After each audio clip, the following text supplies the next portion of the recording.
Hello, Mindset Recovery fans. I have a celebration.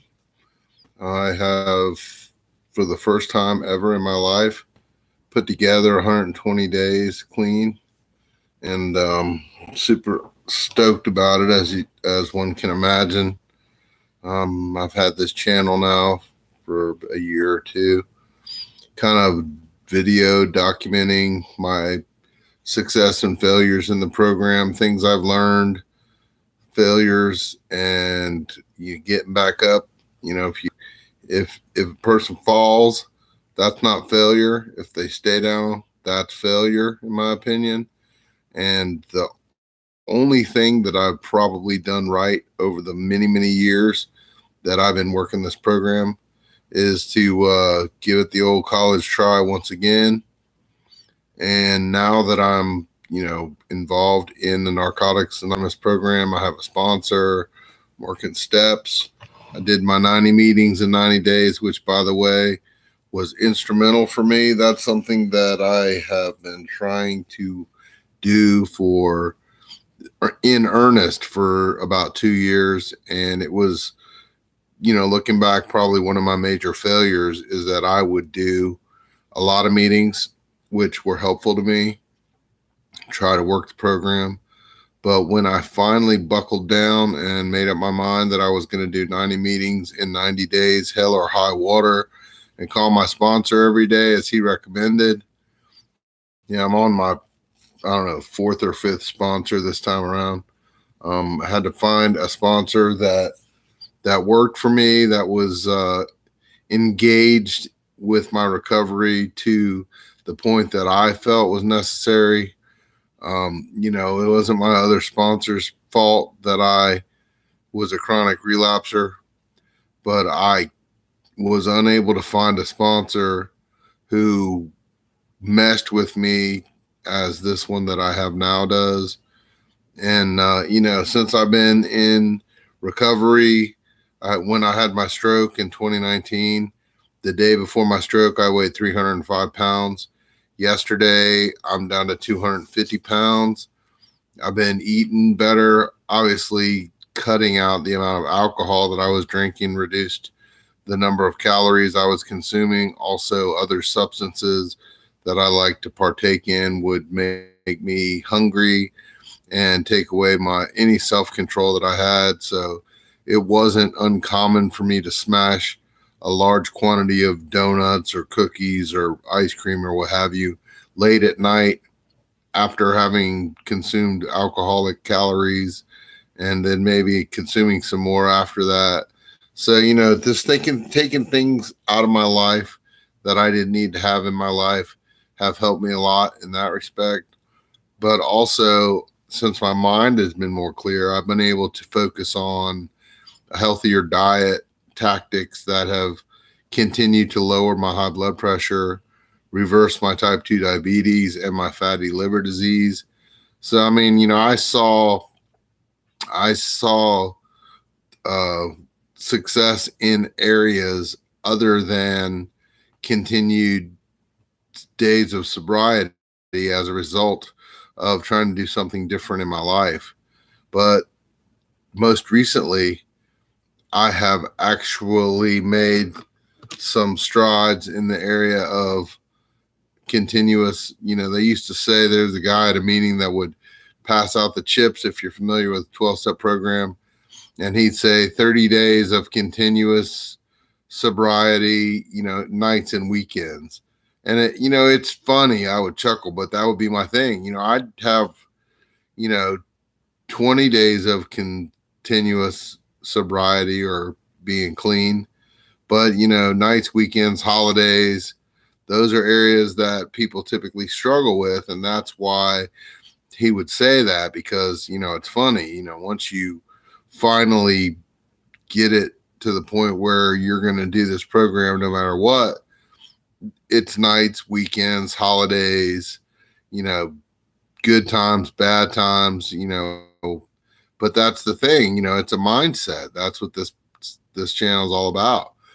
I had to change my mindset, and I had to renew my mind by thinking positive thoughts, and not just thinking positive thoughts, because that's easier said than done.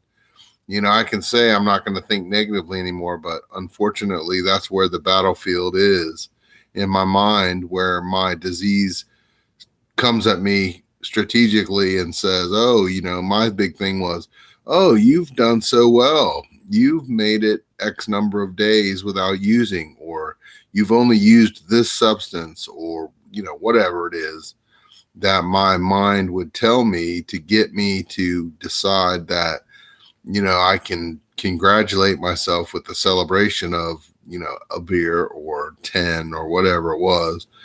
And then, of course, one is too many and 1,000's never enough. So, boy, if one beer makes me feel good, maybe more will make me feel even better. And then pretty much, self-control is out the window.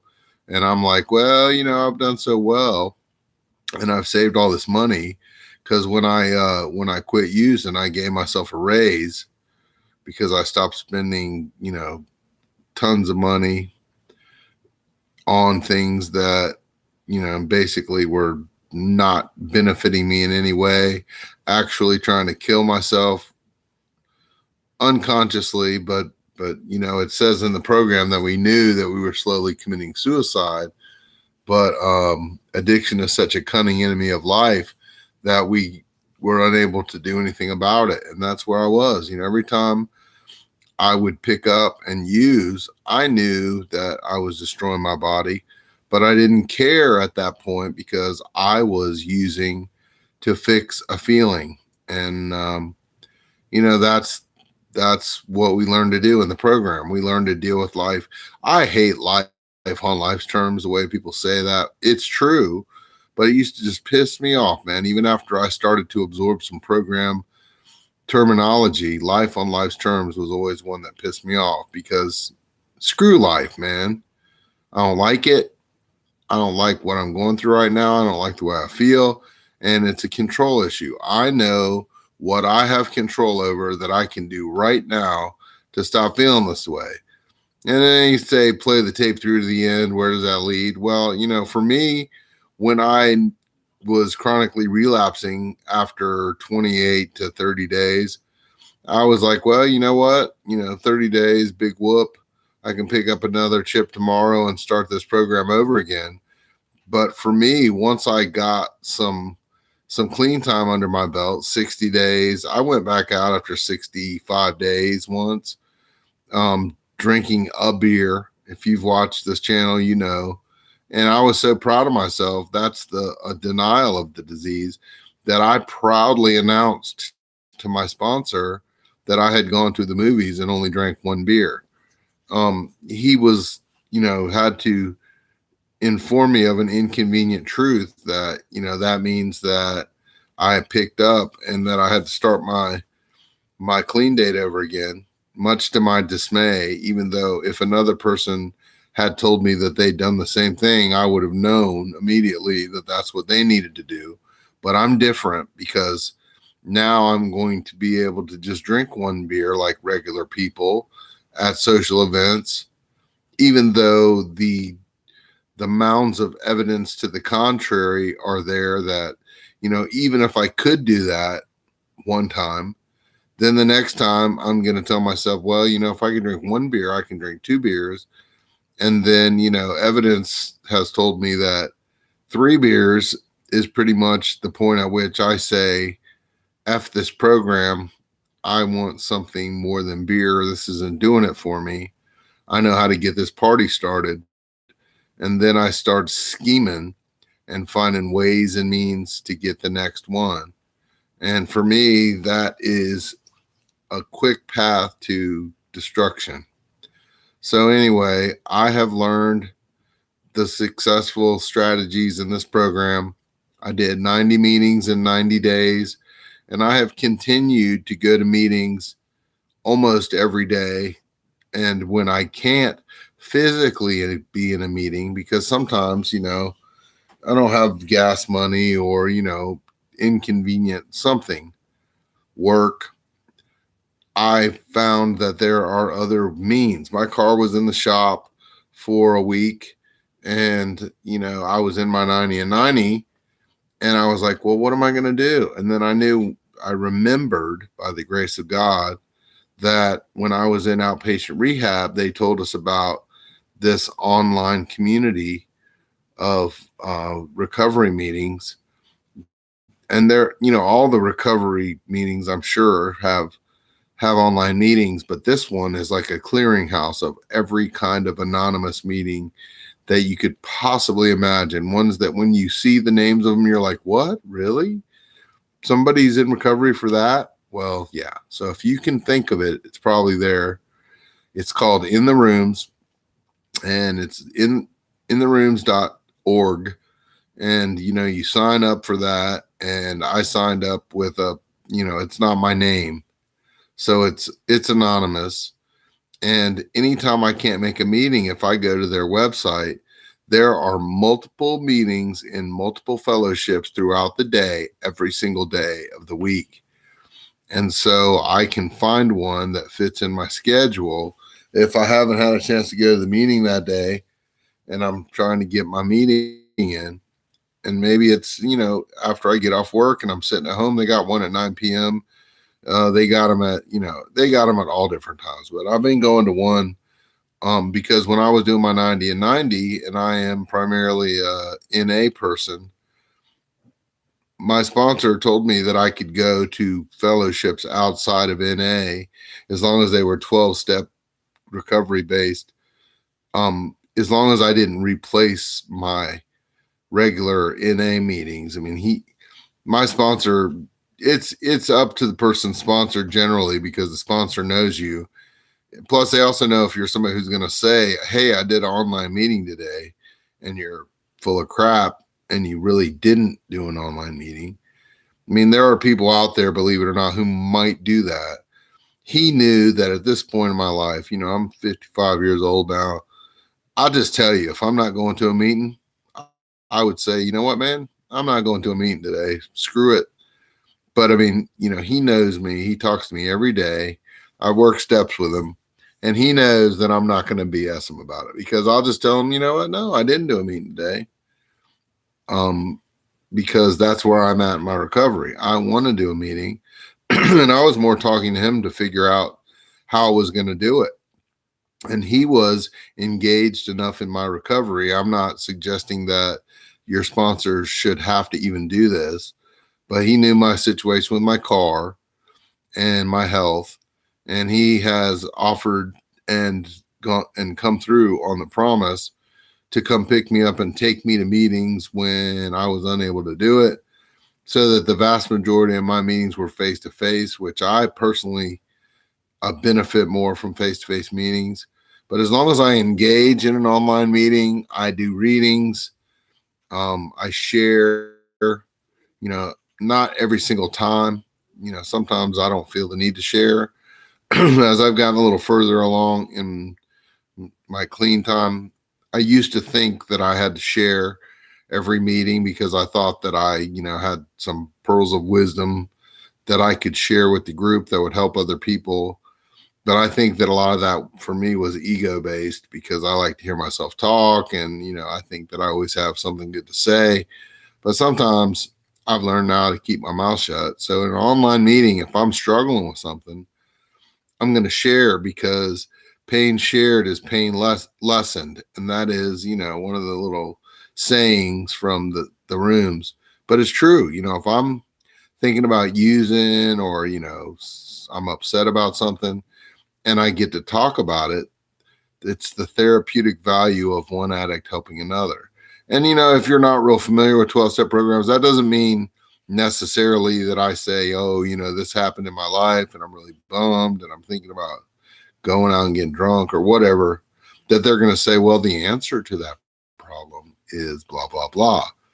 Sometimes nobody addresses it at all. And I just feel better, because I told on myself, even leaving a voicemail from my sponsor in the morning when I can't get in touch with him, because I call him every day. That's a commitment that I've made.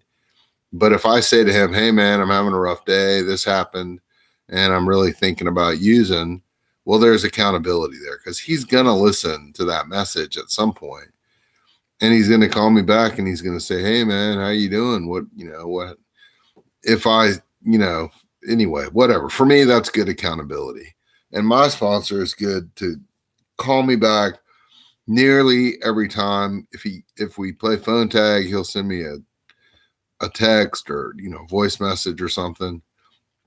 But I mean, that is a commitment that I made to him, that I was going to call him every day.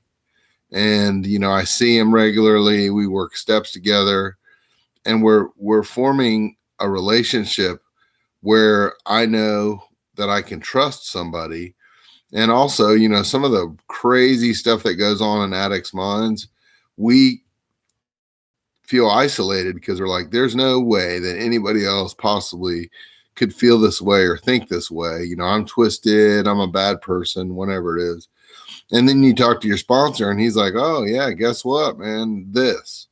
And, I've had sponsors tell me they've laughed at what I've told them that I've done, because they're like, oh, you only did that once? Well, check this out. One time I did this. And I mean, it sounds worse. Worse is a relative term. If I say I punched somebody in the mouth and they tell me, oh yeah, they had that situation, they shot the guy. Not that that's happened. Well, okay, I could argue that that's worse. But, honestly, it's the same issue. I got mad at somebody because they hurt my feelings or they disrespected me or whatever, and I lashed out at them. Can you lash out in more severe ways than other ways? Well, of course, some of them will end you up in jail, and some of them will just make you look like a dork, and you got to apologize to the person. So, as I grow in recovery, I learn to tolerate people more. I've gained patience, and I've learned to keep my mouth shut. And, so now I don't get myself into as many of those situations as I used to. And one of the spiritual principles is that I, promptly admit that I'm wrong when I'm wrong, because it doesn't say if I'm wrong, because, if you are a member of the human race and you have opinions, inevitably at points in time, you're going to be wrong. Now, we might not realize we're wrong at the time, but maybe a couple days later, my conscience starts telling me, hey, you said to blah, blah, blah. That was uncalled for. You overreacted, whatever. And then I got to call them and I got to apologize to them. And then the other thing is, like, I heard a guy that had like 40 some years sober in the OFF, which we're not supposed to talk about when we're in meetings. We don't talk about outside issues. So if I'm at an NA meeting, I don't start talking about AA stuff or, whatever program it is, because it's an outside issue. I don't say, yeah, when I was at church the other day, I found out that, that's an outside issue. So I heard a guy in a speaker meeting once at time say, instead of talking about AA, he calls it the OFF, the other fucking fellowship. So, I thought that was pretty funny. So I've been using that. I stole that from him. But anyway, this guy was in the other fellowship, and he said that as a sponsor, he feels like it's his job. It says, and I've talked about it before, that we learn that basically our problems are of our own making, and that can be on different levels. So now if I'm addicted to drugs and I, spend all my money on drugs and I don't pay my mortgage and I get evicted from my house, well, that is a problem of my own making. However, there's other things which are more prevalent because the drugs are just a symptom. Once I stop putting drugs in my body, a lot of that stuff goes away. I'm going to be paying my bills, hopefully, if I'm working. And, I'm not going to get evicted from my house for that. But, if I'm like really pissed off about something somebody said to me, or something in my life that I think is not fair, that I can't accept, which acceptance is another spiritual principle. I have to learn to accept the things I cannot change. I heard one guy in a book, he said his problem in his life was he was trying to change things that he had no control over, and he accepted things that he did have control over. Oh, I'm a drug addict, and I'm never going to be able to stop using drugs, and I'm going to die, a horrible death somewhere because of my drug use. Well, that's nonsense. You don't have to accept that. And through this program, you do have the ability to change that. But then, my my significant other has this issue that I don't like, and I'm going to change them. Well, now that's trying to change things you can't change, and that's just going to lead to pain down the road.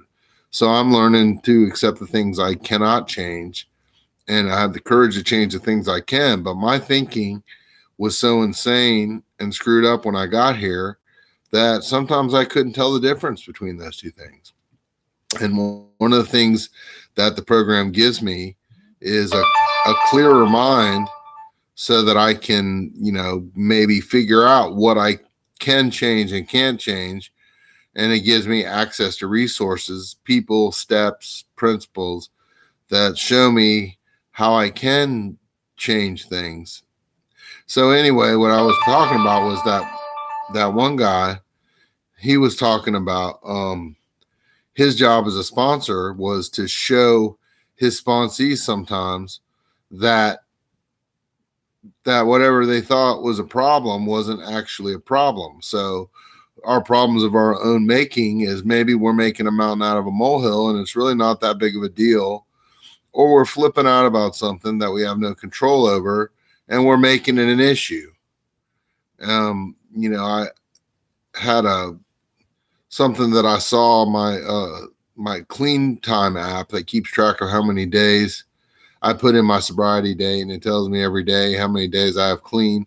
But it's also got little quotes from spiritual people and just cool stuff that applies to sobriety or the program or something. And it said, if I have a problem, I should try to change it. And if I can't change it, then I shouldn't make a problem out of it.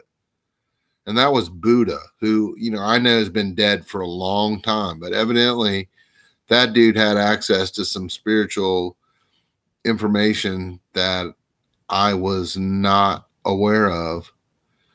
But, he helps people realize as a sponsor that maybe it's not as big of a deal as you think it is. Maybe it's all okay. And that's what this program teaches me is perspective. I used to have a victim mentality and everything happened to me and it's not fair and it's never going to change. And I've learned to change my thinking. Those thoughts still come, but I have to attack those thoughts and say, no, that's bull, man. I'm not going to die an alcoholic death because, my genes, I got these bad genes and that made me an alcoholic. And now I'm doomed to lead this horrible life and drink every day until I pass out and die of cirrhosis of the liver. No, I can say, you know what? I found a new way to live today and I don't have to use. It's giving me the freedom not to have to use. So it's giving me choices because, when I was in active addiction, I didn't have a choice. It was like, this is what I know. This is how I deal with problems. I'm stressed out about blah, blah, blah. And the way that I'm choosing to deal with that and the fact that I hate my life because I'm miserable because I've burned it to the ground around me is that I go out and do the same thing that I've been doing to deal with it for the last 35 years. That has been unsuccessful for me. And today I have a choice. Those thoughts will come. Got a rough day. I'm not happy about this. I'm working really hard and if I'm not being grateful, maybe I can't see anything good. So I'm like, what's the point? I've got X number of days. I haven't done drugs. I've been working this program. Why is dumb shit still happening to me?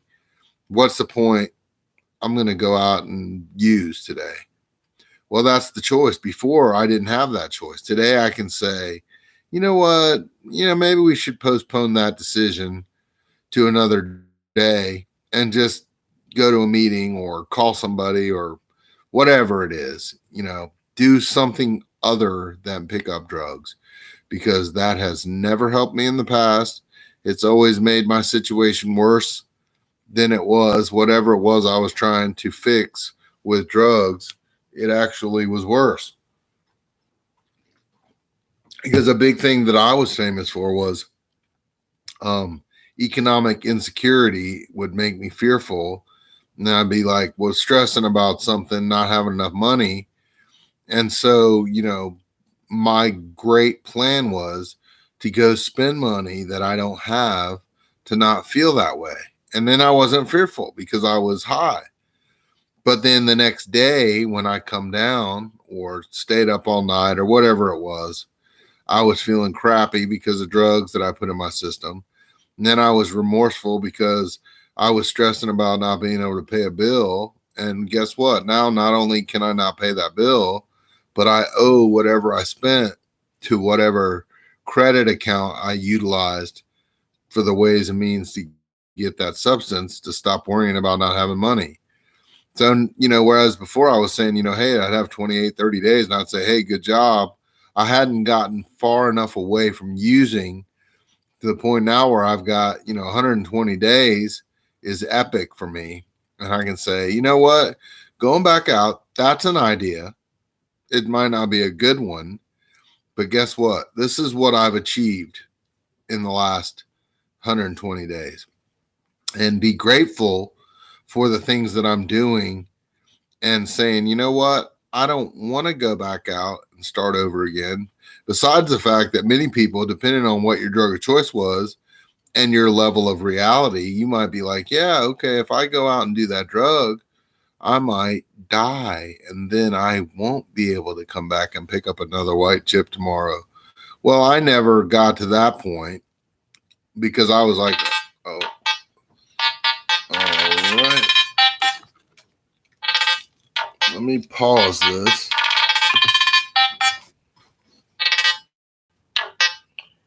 Hello? Hi, thanks for calling the Division of Employment Security Customer Call Center. My name is Felicia. How can I help? Well, I was calling because